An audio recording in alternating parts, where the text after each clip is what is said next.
नमस्कार, बहुत स्वागत है आपका स्वदेश न्यूज में। मैं हूं आपके साथ साक्षी। आज की खास चर्चा है आधुनिक टेक्सटाइल इंडस्ट्री को धार निवेश को तैयार पीएम मित्रा पार्क। इसके हम चर्चा करेंगे। मध्य प्रदेश की मोहन सरकार चाहती है कि प्रदेश की पहचान टेक्सटाइल हब के रूप में हो। इसके लिए केंद्र सरकार के सहयोग से निवेशकों को आकर्षित किया जा रहा है। वहीं मध्य प्रदेश के धार जिले का पीएम मित्रा पार्क न केवल प्रदेश की औद्योगिक तस्वीर को बदलने वाला साबित होगा, बल्कि रोजगार के नए अवसर भी सृजित करेगा। प्रदेश में प्रस्तावित पीएम मित्रा पार्क आधुनिक टेक्सटाइल इंडस्ट्री के लिए वर्ल्ड क्लास सुविधाओं से युक्त एकीकृत हब के रूप में विकसित किया गया है। यह पार्क कपड़ा उद्योग को नई ऊंचाइयों पर ले जाने के साथ ही साथ बड़े पैमाने पर निवेश और रोजगार के सृजन का आधार बनेगा। इसी क्रम में मध्य प्रदेश के मुख्यमंत्री डॉक्टर मोहन यादव 3 सितंबर को दिल्ली में होने वाले investment opportunities in PM Mitra park के इंटरैक्टिव सेशन में शामिल होंगे। इंटरैक्टिव सेशन में टेक्सटाइल सेक्टर के निवेशकों और नीति निर्माताओं की मौजूदगी में मध्य प्रदेश में निवेश के अवसर पर विचार विमर्श होगा। इसी के साथ मुख्यमंत्री डॉक्टर मोहन यादव निवेशकों के साथ 1-to-1 मीटिंग कर राज्य में उपलब्धता, अधोसंरचना, नीतिगत सहयोग और नए अवसरों की जानकारी देंगे। साथ ही टेक्सटाइल हब के रूप में पहचान बना रहे मध्य प्रदेश की विशेषताओं से निवेशकों को अवगत कराएंगे। वहीं मुख्यमंत्री डॉक्टर मोहन यादव द्वारा भी ये बताया जाएगा कि कैसे पीएम मित्रा पार्क प्रदेश की औद्योगिक तस्वीर को बदलने वाला साबित होगा और रोजगार के नए अवसर सृजित करेगा। वहीं मुख्यमंत्री निवेशकों और उद्योगपतियों के साथ टेक्सटाइल क्षेत्र में निवेश संबंधी प्रस्तावों और संभावनाओं पर भी संवाद करेंगे। इंटरैक्टिव सेशन में वस्त्र मंत्रालय के वरिष्ठ अधिकारी केंद्र योजना और टेक्सटाइल क्षेत्र में बढ़ते वैश्विक अवसरों पर जानकारी देंगे। पीएम मित्र पार्क धार जिले के अंदर है। वह फिर से एक बार पूरे देश के अंदर एक क्रांति आ रही है कॉटन इंडस्ट्रीज़ की। एक समय था कि हमारे देश में कॉटन इंडस्ट्रीज़ पूरी दुनिया के अंदर बड़ी फेमस थी। इंदौर, उज्जैन, अहमदाबाद, बुरहानपुर, ये सब कॉटन इंडस्ट्री के बड़े उद्योग थे। बड़े कॉटन के मार्केट भी थे और बड़े कॉटन क्लॉथ की मार्केट भी थे। दुर्भाग्य से कुछ समय ऐसा आया कि कॉटन इंडस्ट्री पूरी तरीके से ठप हो गई। आप सभी जानते हैं, उसमें लाखों मजदूर भी बेरोजगार हुए थे, पर सरकार ने उन बेरोजगार मजदूरों के लिए चिंता की। अब पुनः ये इंडस्ट्री में बूम आ रहा है और हमें कहते हुए बहुत गर्व है कि एक बहुत बड़ा पार्क और पीएम मित्रा पार्क धार में मिला है हमको। उसका एक रोड शो 3 सितंबर को हमारे केंद्रीय मंत्री श्री गिरिराज किशोर जी, टेक्सटाइल मिनिस्टर हैं, उनके साथ एक रोड शो होगा और उसमें सभी टेक्सटाइल उद्योग के देश के और बाहर के भी लोग आएंगे और हम तत्काल भूमि आवंटन प्रक्रिया प्रारंभ करेंगे। मात्र 1 रुपये प्रति वर्ग मीटर प्रीमियम और 120 रुपये प्रति वर्ग फीट विकास शुल्क लेकर जो पहले आएगा वो पहले पाएगा, इस आधार पर हम चालू करेंगे। और ये 22 अगस्त से 11 सितंबर तक इनके फॉर्म खुले रहेंगे। ये एक बहुत बड़ा, इसमें लगभग 2000 करोड़ से अधिक की लागत लगेगी और लगभग 3 लाख नौकरियों का सृजन होगा इसमें, और साथ ही 1 लाख अप्रत्यक्ष। तो देखिए, आधुनिक टेक्सटाइल इंडस्ट्री को धार निवेश को तैयार पीएम मित्रा पार्क, ये एक औद्योगिक तस्वीर को बदलने वाला ये साबित होने वाला है। इसी के साथ हम बता दें, धार जिले के गांव में 2158 एकड़ यहां पर औद्योगिक तस्वीर को बदलेगा मेगा टेक्सटाइल हब।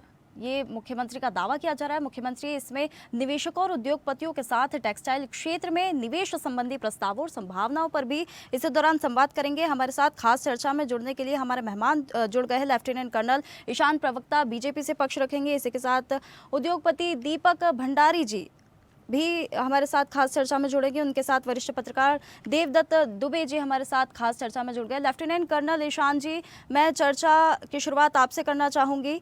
ईशान जी, सरकार कह रही है कि पीएम मित्रा पार्क प्रदेश की औद्योगिक तस्वीर को बदलेगा, तो क्या ये सचमुच गेम चेंजर साबित होगा या सिर्फ ये एक बड़ा दावा है? देखिए साक्षी जी, सबसे पहली चीज तो ये है कि अगर हम बात कर रहे हैं कि क्या ये गेम चेंजर साबित होगा कि नहीं, तो हमें थोड़ा सा उसके पीछे भी देखना चाहिए जी। कि जिस तरह से मुख्यमंत्री डॉक्टर मोहन यादव जी ने लगातार इन्वेस्टर समिट की और सारी चीजों को लेके प्रमुखता से उद्योगों की तरफ ध्यान दिया और इन्वेस्टमेंट की तरफ ध्यान दिया अपने प्रदेश में। लेकिन खाली उस पर ध्यान देने से नहीं होता है, उसके साथ जो मुख्यमंत्री जी ने कुछ चीजें जो इंश्योर की प्रादेशिक स्तर पर और केंद्र सरकार ने भी जिसमें सहयोग दिया, वो होता है किसी भी इंडस्ट्री को लाने या जो इन्वेस्टमेंट आता है उसके लिए दो बहुत प्रमुख चीजें हो जाती हैं। एक होता है इंफ्रास्ट्रक्चर डेवलपमेंट और एक होता है ease of doing business. Infrastructure development में जिस तरह से रोड, सभी सड़कों का विकास हो रहा है, एयर कनेक्टिविटी प्रदेश में बढ़ाई जा रही है, नई मालवाहक ट्रेनें एज वेल एज पैसेंजर ट्रेनें बढ़ाई जा रही हैं, उन सबको देखते हुए और जिस तरह से पावर सेक्टर में भी इंप्रूवमेंट दिख रहा है, तो आप देखिए कि इसकी वजह से इंफ्रास्ट्रक्चर डेवलपमेंट ये सतत प्रक्रिया है, एक दिन में नहीं होती है, तो हम बहुत तेजी से उसकी तरफ बढ़ रहे हैं। दूसरा आता हूं मैं ईज ऑफ डूइंग बिजनेस।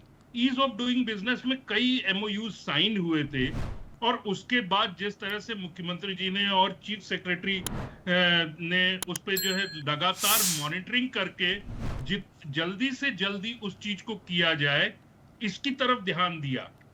और उसी का नतीजा है कि पिछले दिनों रेल कोच फैक्ट्री भी आई बीएमएल की तरफ से यहाँ पे अपने प्रदेश में, जिसका राजनाथ सिंह जी ने उद्घाटन किया था, और उसके बाद अभी धार में भी ये चीज आ रही है। तो हमको ये समझना होगा कि गेम चेंजर खाली एक यही चीज नहीं है, सतत जिस तरह से निरंतर चल रही है प्रक्रिया और हर क्षेत्र में किया जा रहा है। टेक्सटाइल के क्षेत्र में मध्य प्रदेश बहुत बड़ी भूमिका अंतरराष्ट्रीय बाजार में निभा सकता है, जिसके प्रति पूर्ण रूप से ध्यान देके इसलिए टेक्सटाइल पे थोड़ा ज्यादा जोर दिया गया है। आज की तारीख में जिस तरह से प्रधानमंत्री जी भी ये मंत्र दे रहे हैं कि स्वदेशी का, उस स्वदेशी को अपनाने के लिए और उसकी तरफ आत्मनिर्भर भारत की बात अगर हम करते हैं तो ये सारी चीजें मिलके पूरे देश में जब होंगी तो उसकी तरफ हम अच्छे से अपने को एक विश्व स्तर पर स्थापित कर पाएंगे, मेरा ये कहना है। ईशान जी, एक और सवाल करूंगी। अब तक 20,000 करोड़ के प्रस्ताव आए हैं, तो ये वास्तविक निवेश में ये बदल पाएंगे या सिर्फ एमओयू तक सीमित रह जाएंगे? और धार जिले के बारे में भी मैं आपसे पूछना चाहूंगी कि धार जिले को, इस जगह को किस प्रकार से चुना गया है? यहाँ पर जो है लॉजिस्टिक्स के हिसाब से क्या ये सही चुनाव है? ये भी मेरा एक प्रश्न है आपसे। बिल्कुल, आप देखिए, सबसे पहली चीज तो जो आपने प्रश्न किया कि एमओयूज तक ही क्या निर्भर रह जाएंगे, अगर देखिए एमओयूज तक ही निर्भर रह जाने वाली स्थिति अगर होती तो जिस तरह से निरंतर इस पे मॉनिटरिंग हो रही है, आप देख लीजिए हर डिपार्टमेंट में, आप सरकार के उसमें देखिए, जब हमारा भोपाल में जब इन्वेस्टर समिट हुई थी उसी टाइम ये घोषणा की गई थी चीफ सेक्रेटरी के द्वारा और मुख्यमंत्री के द्वारा कि इस पे कंटिन्यूअस मॉनिटरिंग होगी। हर 15 दिन पर एक मॉनिटरिंग सेक्रेटरी लेवल के स्तर पर और हर महीने 20 दिन पर मुख्यमंत्री के लेवल पर इसकी मॉनिटरिंग हो रही है और वो ग्राउंड पर दिखनी भी शुरू हुई है। ड्रोन भी बन रहे हैं अपने प्रदेश में, उसकी भी इंडस्ट्री आई, रेलवे कोच फैक्ट्री आई, तो हमको निराशावादी न होकर आशावादी रहे कि इससे होगा। अब जहां तक सवाल है कि धार का चुनाव, जी आप समझिए कि इस पूरे प्रोजेक्ट में जिस तरह से लैंड अवेलेबिलिटी की थी वो भी एक बहुत बड़ा मुख्य कारण हो जाता है, और वहां के क्षेत्र में जो धार जिला है उसके आसपास के इलाकों में भी जिस तरह से टेक्सटाइल उद्योग पहले से मध्य प्रदेश का था उसको भी ध्यान में रख के ये सारी चीजें की गई हैं। तो हमको ये समझना होगा, जहां तक इंफ्रास्ट्रक्चर का सवाल है, मैंने पहले ही कहा कि इंफ्रास्ट्रक्चर डेवलपमेंट की तरफ पूर्ण रूप से ध्यान दिया गया है और उसकी तरफ निरंतर प्रगति हो रही है, और ये सतत प्रक्रिया है। कोई सोचे कि एक दिन में या 10 दिन में हो जाएगा, ऐसा नहीं होता है। डेवलपमेंट इंफ्रास्ट्रक्चर का और हर चीज का पूरी तेजी से और सही गति से किया जा रहा है। दीपक भंडारी जी, क्या आपको मेरी आवाज आ पा रही है? आ रही है जी।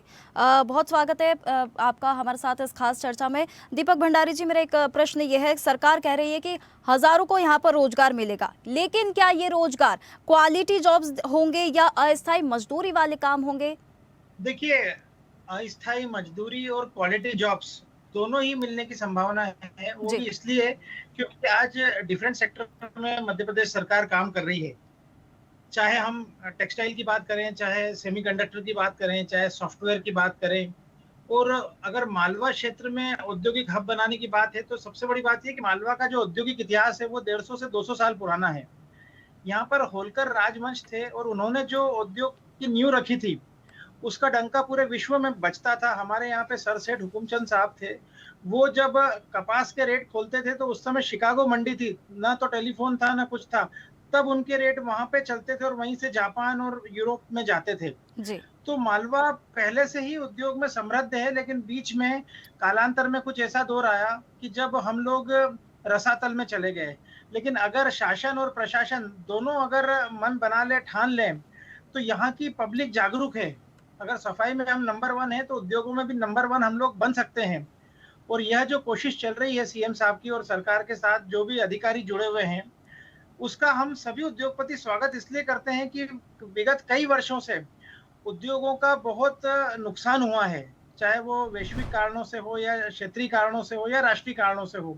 और अगर ऐसे दौर में सरकार की यदि मदद मिलती है, तो यह स्वागत योग्य है। अब जैसे माननीय मोदी जी ने भी कहा है कि हम जीएसटी रिफॉर्म करना चाहते हैं, दीपावली पे तो एक तोहफा होगा उद्योगपति और व्यापारियों को। तो वो एक तोहफा हम लेकर चलते हैं दिमाग में, उससे एक अच्छा माहौल बना है, पॉजिटिविटी सब दूर गई है। और साथ में ये जो ग्राउंड लेवल पे यदि सीएम साहब के काम होते हैं, हालांकि समय लगेगा इन्हें धरातल पर उतरने में, लेकिन अगर ऐसा होता है तो मुझे लगता है कि स्किल्ड और अनस्किल्ड दोनों लेबर काफी होंगे, क्योंकि जो कॉन्ट्रैक्ट बेस पे होंगे उसमें जी। ज्यादातर अनस्किल्ड होंगे और जो परमानेंट बेसिस पे होंगे उसमें ज्यादातर स्किल्ड होंगे। और हमारा सौभाग्य है या हमारा सरकारी पहल को हम बोलें कि यहाँ पे आईआईटी और आईआईएम इंदौर में है, जो कि इंटरनेशनल लेवल के कॉलेज हैं। जी। जी। इसके अलावा मालवा और निमाड़ क्षेत्र में तकरीबन 500 से 550 कॉलेज हैं। और इसके अलावा करीब 27 आईटीआई है, जहाँ पे 10th के बाद बच्चे सीखते हैं। तो काफी कुछ स्किल डेवलपमेंट का काम चल रहा है। और थोड़ा सा अगर उसमें अपग्रेडेशन हो जाए आईटीआई में, तो 12वीं के बाद भी बच्चों को जो अभी नई टेक्नोलॉजी है, जैसे अभी ऑटोमोबाइल में चर्चा चल रही थी कि जो नई गाड़ियां आ रही है उसमें सब चिप लगाते हैं और पूरी ऑटो कंट्रोल गाड़ियां हैं। और बिल्कुल। सोलर का चल रहा है, इलेक्ट्रिक व्हीकल आ गए हैं। तो आईटीआई के पास जो बच्चे आते हैं, अगर वो स्कूल ना जाके वहीं पे अगर स्किल्ड सीख ले, ऑटोमोबाइल इंडस्ट्री में बहुत जॉब आ रहे हैं। और इसी प्रकार से जो रिन्यूएबल एनर्जी है, चाहे विंड एनर्जी है, चाहे सोलर एनर्जी है, या सेमीकंडक्टर में भी यदि आप देखते हैं कि रेयर अर्थ का भी अभी मध्य प्रदेश में भंडार मिला है।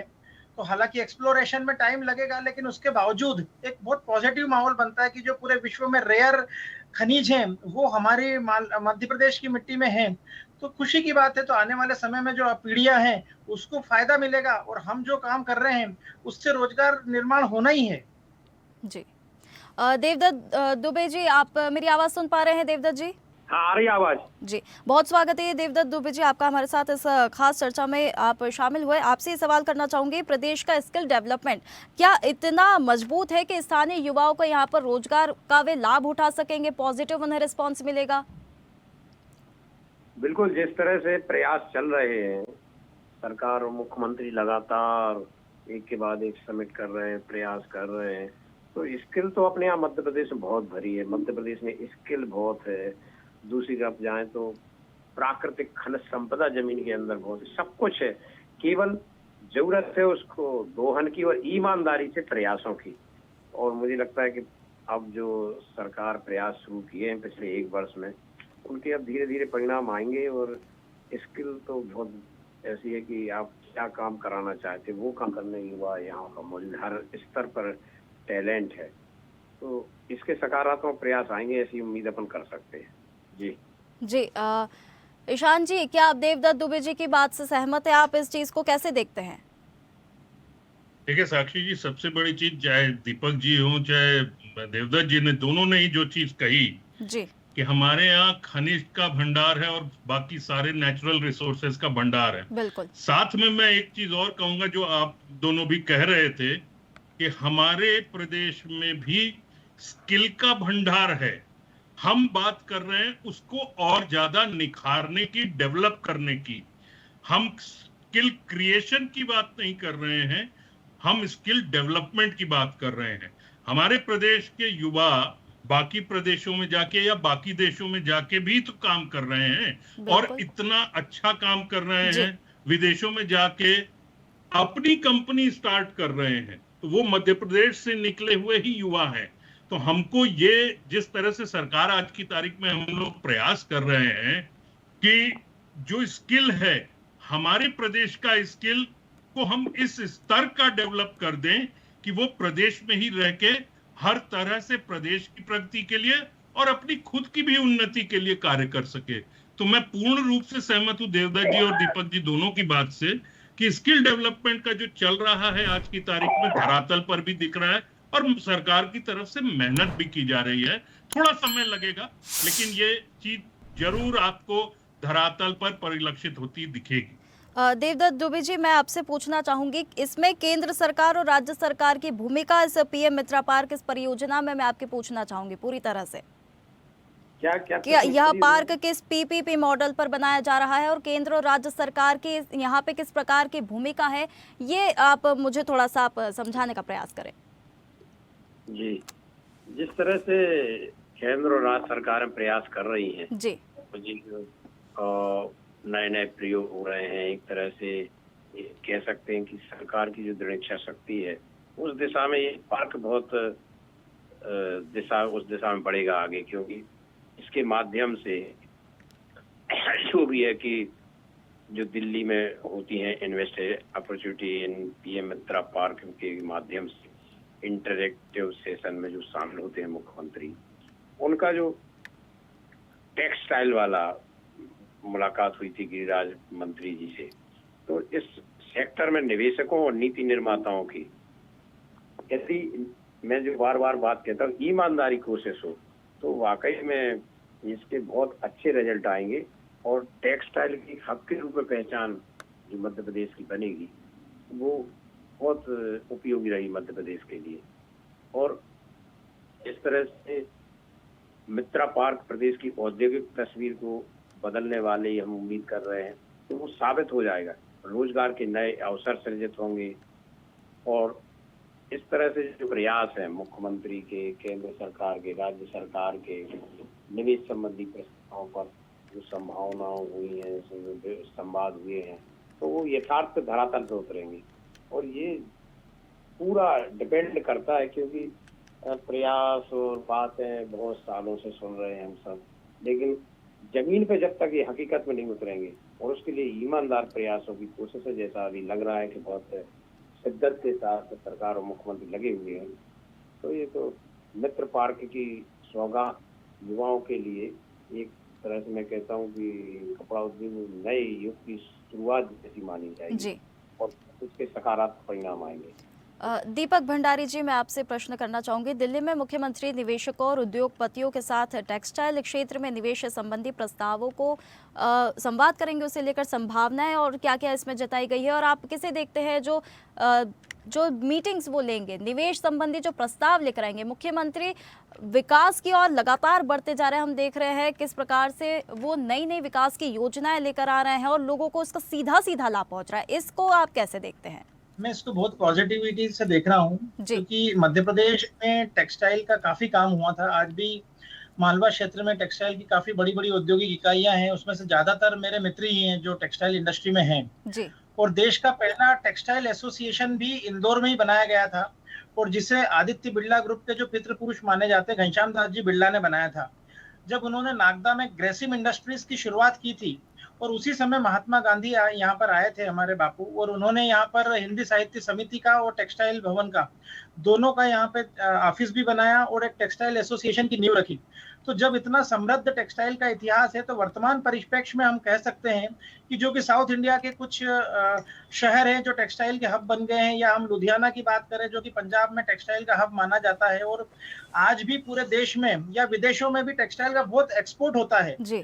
लेकिन अगर इस समय मुख्यमंत्री जी ये काम करने जा रहे हैं तो उसका फायदा हमें ये मिलेगा क्योंकि पूरे विश्व में अभी युद्ध हो रहे हैं और विश्व में ज्यादातर टेक्सटाइल चाइना, वियतनाम, आपका हमारा पड़ोसी देश बांग्लादेश से जाता था। तो वो एक जो बहुत बड़ी थ्रेट थी वो हमारे लिए कम है। और अभी जब ट्रम्प साहब ने जो टैरिफ लगाए हैं तो उससे मोदी सरकार ने पूरे विश्व में अलग अलग देशों को न्योते भेजे हैं कि हम लोग अब जो माल अमेरिका को देते थे वो अब हम आपको देंगे, अमेरिका को नहीं देंगे हम। तो इससे दो फायदे मिलेंगे, एक तो ये कि अमेरिका की दादागिरी खत्म होगी जी। और दूसरा ये कि नए नए हॉरिजॉन हमारे लिए खुलेंगे।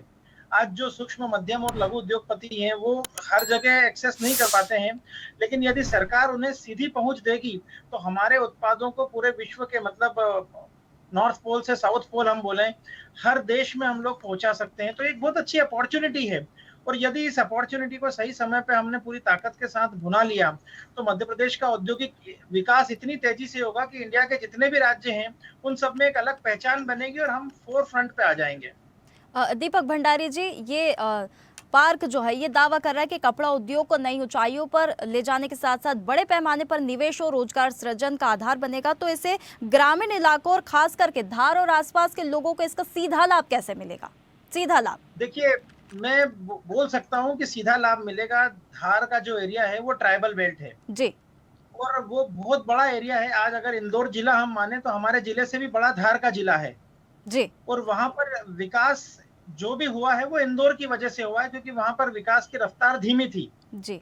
लेकिन मुझे अभी कुछ वर्षों में दुबई टेक्सटाइल पार्क जाने का मौका मिला। वहां के जो सीईओ है वो भी मेरे मित्र हैं, वो इंदौर के ही हैं और पूरा यूरोप और अमेरिका का पैसा वहां पे लगा हुआ है और वहां पे आज की तारीख में 5 से 7 लाख लोग प्रत्यक्ष या अप्रत्यक्ष रूप से रोजगार के माध्यम से जुड़े हुए हैं। और वो अभी यहाँ पर रवि जनवासिया जी इंदौर आए भी थे, मुख्यमंत्री साहब से मैंने मिलवाया भी था उनको, उनकी 1-to-1 मीटिंग भी हुई।